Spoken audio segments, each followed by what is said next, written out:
Kembali ke Metro Pagi, pemirsa, kecelakaan beruntun melibatkan 13 kendaraan di Cilegon, Banten. Ya, akibatnya seorang tewas dan juga puluhan orang terluka. Kecelakaan yang terjadi di Jalan Raya Merak, Cilegon, Banten ini melibatkan sebuah truk, 5 angkot, 1 taksi, dan 6 sepeda motor.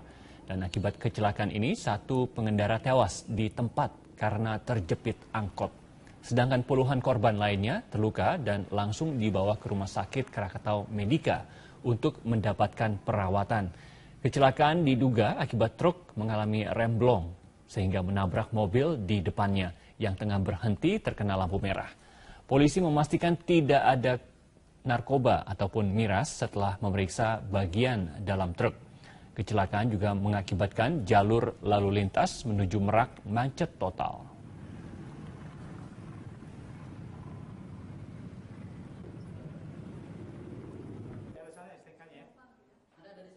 Anda menyaksikan News Update pukul 22 waktu Indonesia Barat bersama saya Rima Safira. Pemprov DKI Jakarta akan menerjunkan intel dari kepolisian lebih dulu sebelum melakukan penertiban pemukiman liar. Langkah itu dilakukan untuk memetakan persoalan dan memperkecil potensi kericuhan. Gubernur DKI Jakarta Basuki Cahayapurnama katakan, penertiban pemukiman liar warga di Kampung Pulo yang menimbulkan bentrokan fisik menjadi bahan evaluasi Pemprov DKI Jakarta. Kedepannya, untuk menghindari potensi kericuhan, Pemprov DKI akan lebih dulu menerjunkan intel untuk memetakan persoalan. Selain itu, penertiban juga akan melibatkan personel gabungan TNI Polri, Satpol PP, dan pemadam kebakaran. Usai menertibkan Kampung Pulo, selanjutnya akan ditertibkan lokasi Bukit Duri dan Bidara Cina. Penertiban kedua pemukiman itu sangat penting untuk pembangunan sodetan Kali Ciliwung. Nah, itu model-model gitu, jadi mesti ada pengarahan. Kita udah minta Polda akan mimpin, akan masukkan intel dulu. Kita akan ada protapnya seperti waktu kita bereskan Taman Burung. Nah, itu sudah kita sampaikan. Yang pasti Bidara Cina sama Bukit Duri harus kita bereskan untuk sodetan sama untuk. Pemerintah Provinsi DKI Jakarta akan menerjunkan intel dari kepolisian sebelum melakukan penertiban pemukiman liar. Langkah itu dilakukan untuk memetakan persoalan dan memperkecil potensi kericuhan. Gubernur DKI Jakarta Basuki Cahayapurnama mengatakan penertiban pemukiman liar warga di Kampung Pulo yang menimbulkan bentrokan fisik menjadi bahan evaluasi Pemprov DKI Jakarta. Kedepan, untuk menghindari potensi kericuhan, Pemprov DKI akan lebih dulu menerjunkan intel untuk memetakan persoalan. Selain itu, penertiban juga akan melibatkan personel gabungan TNI Polri, Satpol PP, dan pemadam kebakaran. Usai penertiban Kampung Pulo, selanjutnya akan ditertibkan lokasi Bukit Duri dan Bidara Cina. Penertiban kedua pemukiman itu sangat penting untuk pembangunan sodetan Kali Ciliwung. Nah, itu model-model gitu, jadi mesti ada pengarahan. Kita udah minta Polda akan mimpin, akan masukkan intel dulu. Kita akan ada protapnya seperti waktu kita bereskan Taman Burung. Nah, itu sudah kita sampaikan. Yang pasti Bidara Cina sama Bukit Duri harus kita bereskan untuk sodetan sama untuk tutup. Anda menyimak News Update Berita 1, saya Carlos Michael. Pemirsa, Pemprov DKI akan terus merelokasi sejumlah kawasan pemukiman yang berada di bantaran Kali Ciliwung. Oleh sebab itu, Pemprov DKI Jakarta akan terus membangun rusun untuk menampung warga yang terkena relokasi. Gubernur DKI Jakarta Basuki Cahayapurnama atau Ahok mengatakan Pemprov DKI akan membangun 50.000 unit rusun. Ditargetkan pembangunan rusun tersebut akan rampung pada 2017. Menurut Ahok, rusun tersebut akan didukung dengan fasilitas lain termasuk transportasi. Bahkan Ahok merencanakan menggratiskan ongkos transportasi bagi warga rusun yang memiliki gaji setara UMP.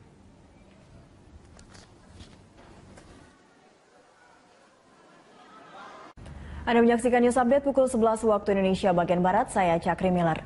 Setelah Kampung Pulo, Pemprov DKI Jakarta berencana akan merelokasi sejumlah bangunan di kawasan Bidara Cina dan Bukit Duri. Rencana relokasi itu dalam rangka pembangunan saluran sodetan Kali Ciliwung. Terkait rencana tersebut, Pemprov DKI mempersiapkan Rusunawa Cipinang Besar Selatan dan Pulau Gebang untuk relokasi warga. Namun kapan relokasi dilakukan belum dipastikan karena masih menanti kesiapan rusun tempat tinggal pengganti. Pemerintah memastikan tidak akan memberikan uang ganti rugi bagi warga yang tinggal di tanah negara. Namun jika ada yang memiliki sertifikat tempat tinggal, pemerintah akan membeli lahannya sesuai dengan harga appraisal.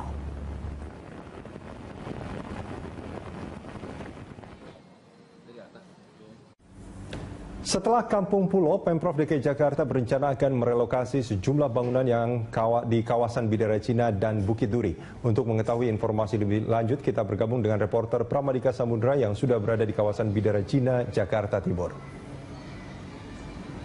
Prama, apakah sudah ada pemberitahuan dari Pemprov kepada warga terkait rencana relokasi itu? Prama. Ya, berdasarkan informasi yang kami dapatkan melalui warga, memang sudah ada pemberitahuan sebelumnya dari Pemprov DKI Jakarta untuk upaya penggusuran atau relokasi warga yang berada di Bidara Cina ini untuk nantinya akan digunakan wilayah ini sebagai sodetan Kali Ciliwung. Namun meski demikian, nampaknya proses tersebut akan berjalan alot, Rudi, di mana warga saat ini telah melaporkan atau telah mengajukan upaya gugatan hukum ke Pengadilan Negeri Jakarta Timur terkait dengan adanya upaya relokasi dari Pemprov DKI Jakarta. Di depan sebelum pintu masuk ke kawasan Bidara Cina ini ada spanduk berukuran kurang lebih 2 kali 6 meter yang bertuliskan bahwa warga setelah melaporkan atau telah menggugat proses atau upaya relokasi Pemprov DKI Jakarta untuk menjadikan kawasan mereka sebagai sodetan Kali Ciliwung, mereka menuntut ganti rugi yang sepadan dalam upaya pembongkaran dan juga relokasi tersebut, Rudi. Ya, lalu bagaimana dengan tanggapan warga sekitar terkait rencana relokasi yang akan dilakukan Pemprov, Rama? Ya, terkait tanggapan warga sekitar, saat ini telah bersama saya salah satu warga yang juga merupakan juru bicara warga Bidara Cina ini, ada Ibu Astriani. Selamat pagi, Ibu. Terkait dengan adanya upaya relokasi warga sendiri, saya melihat adanya spanduk gugatan hukum, begitu ya. Sebenarnya apa sih yang digugat dari warga sendiri? Jadi kita meminta, ini sebenarnya ditempuh setelah kita merasa tahapan negosiasi dan diskusi itu buntu ya dengan pemerintah. Kita merasa aspirasi kita nggak didengar, jadi kita mengajukan upaya hukum lewat pengadilan, dan yang kita harapkan adalah ganti rugi. Kenapa kita meminta ganti rugi? Karena warga di sini merasa kami tidak menduduki tanah negara seperti yang disebutkan oleh pemerintah. Kita punya bukti yang cukup otentik gitu ya. Dan akhirnya kami berpendapat bahwa saat sekarang ini yang terjadi sebenarnya adalah sengketa lahan antara, bukan pemerintah loh, ini antara swasta sebenarnya, karena pemerintah menyebutkan dari 9.000 meter persegi dalam AMDAL yang dibilang diperlukan untuk pembangunan inlet, itu sebagian besar disebutkan milik seseorang bernama Hengki, yang kita nggak kenal Hengki ini siapa. Sebagian kecilnya yang diklaim sebagai hak pakai Pemprov. Kedua-dua kepemilikan yang katanya sudah bersertifikat ini buat kita bermasalah, karena kita sudah hampir 70 tahun gitu ya tinggal di sini secara turun-temurun. Kalau kita flashback tadi disebutkan bahwa meminta ganti rugi, apakah tidak ada ganti rugi dari Pemprov terkait dengan adanya relokasi ini? Enggak, karena terakhir kita audiensi dengan Pak Gubernur tanggal 5 Juni 2015, karena mereka mengklaim kita menyerobot tanah negara dan ada kepemilikan seseorang yang bernama Hengki di sini, mereka bilang mereka nggak bisa ngasih ganti rugi. Alternatifnya ya kita disuruh tinggal di rusun gitu. Itu pun kita belum sepakat gitu ya.